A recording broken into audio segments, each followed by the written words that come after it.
Keyboard terminology that you must know according to Reddit. Here we go. TKL, 10 keyless, got that. PBT, oh, that's like the keycaps. Stabs, are we gonna like stab somebody? Fuck, like a thought? Top ray fart, what is that? Actuation, Key lifecycle, bottoming key out, roll, ghosting, chattering, keyboard click HHKB, class, clear, clicky, ping, key tactile PCB. This is gonna be a long day.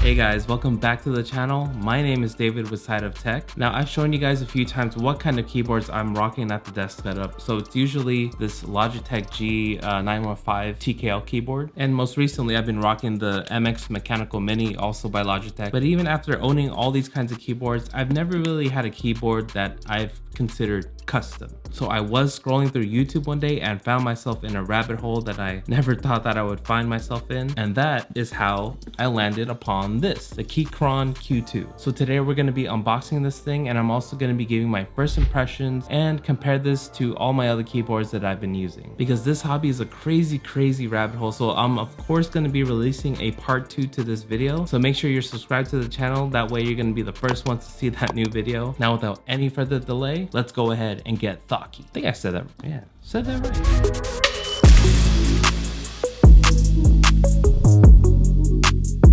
The reason why I picked this keyboard is because Keychron really makes some really great keyboards. They're budget friendly, they're really good for the basic user. So I specifically chose the Q2 with the Keychron switches. These are the Keychron brown switches. And then I also chose the knob version. So this has like that customizable knob for like volume and stuff. So let's go ahead and start unboxing this. Okay, looks like the plastic is down here. Man, yeah, I really can't wait to get into building this whole keyboard. I'm really into this new hobby now. So I have tremendous respect for those people who research all of this stuff. There's so many things to research. Let's make it a nice and aesthetic pull. Oh, my bad, guys. And there we go. Here, paperwork and stuff, and some more paperwork. Talking about switches. Okay. Oh man, this thing is freaking heavy. That feels so premium. We have a quick start guide in here. The thing about this keyboard is I'm going to be using it mainly with my Mac. This version has like Mac keys by default, so that's great. And then here are Windows keys. So if I ever want to switch this over to my gaming computer, I can always switch these keys out. And then we have a cable here. It's not coiled cable, but it is USB-C to USB-A. And I have heard that Cable Mod makes really great cables. I have some of their stuff for my PC already. I can attest to this. So that's cool. I'll be going ahead and pairing this together with the keyboard in a bit. So yeah, we have a tiny screwdriver, like a little Allen wrench. So here's our keycap puller, and then I think this is for switches. So this is like a switch puller maybe. Okay guys, so on to the main event, our Keychron Q2. Get a nice little slow pull of this. Oh yeah, that looks so sick. Let's hear that initial clackety clack. Oh man, it already sounds really nice. Let's feel the knob.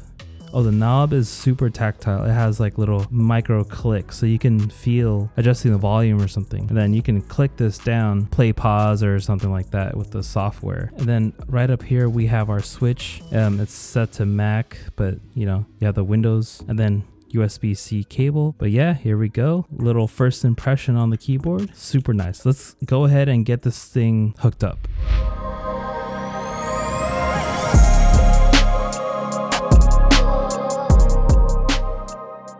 I spent a couple of hours with the keyboard, and first thing I can say is this thing is really Mac friendly. I was really trying to find that gap in between a gaming keyboard and also a productivity keyboard, so I think this one really does fit the bill. When picking out the layout, I wanted something more on the minimalist side, but would also meet my needs in terms of productivity, so that's where I landed on the 65% layout. This basically means you're missing your function row and also your numpad. Using the software VIA, which is compatible with this keyboard, really helps me fill in those gaps, like turning the knob into my media control hub, or helping me with mapping my lighting. Yeah, I'm still stuck on RGB, but eventually I'll probably get out of this phase. But for now, the RGB looks really great on this keyboard. The biggest difference between my gaming keyboards and every other keyboard I've used is definitely the typing experience. It feels so smooth to type on, and I've completely moved on from the clicky sounds that blue switches cause. These come with Keychron brown switches, which have a tactile bump and is a nice hybrid between clicky and linear. Upon doing my research, I found out that linear switches are the way to go for typing. In part 2, I'm going to be covering what kind of switch I chose, but for now these tactile ones will do. One of the biggest focuses in this keyboard community is the typing sound. There are a lot of different sounding keyboards, but the main sound profiles that people want are thocky and clacky. Your keyboard sounding thocky is basically your typing sound having a deeper tone to it.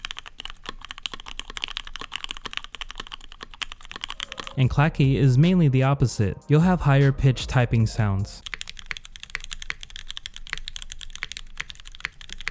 But I want to preface this by saying everyone wants their linear keys to sound smooth. So this means you don't want your keyboard to sound mushy or have a higher pitch pinging noise. That's what this whole hobby is all about. It's all about tuning your typing sound to your preferences and also getting the looks right to what you want. And not to mention creating a keyboard that fits all of your needs, whether that be gaming, productivity, or just looking damn good. So let's help this keyboard fit that bill. I'm going to be swapping out my keycaps for these really cool ones from KBD fans. You guys know I'm a sucker for those neutral colors.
So it's safe to say that my new custom keyboard just wipes the floor with all of these other keyboards I've used. And fun fact, I actually tried to use the MX Mechanical Mini the other day and I just couldn't go back to it. I guess you can just officially call me a part of this new community. In part 2, I'm going to be improving every single thing about this keyboard. I'm going to be doing mods, changing out the switches, and fine-tuning everything to make this my perfect customized keyboard. Guys, I want to thank you so much for watching today's video and joining me on this keyboard journey that I'm currently going on. I can definitely tell that I'm going to be enjoying this hobby a whole bunch, so please feel free to leave some tips down in the comments below. I'm definitely going to need them. I also want to thank all my old and new subscribers for following me here on the channel, and if you guys want a little bit more extra, please feel free to follow me over at my Instagram and all my social media. I'm releasing a whole bunch of additional content over there on those pages, so feel free to check that out. And with all that being said, you guys, this was David serving you a little side of tech, and I'll see you in the next video.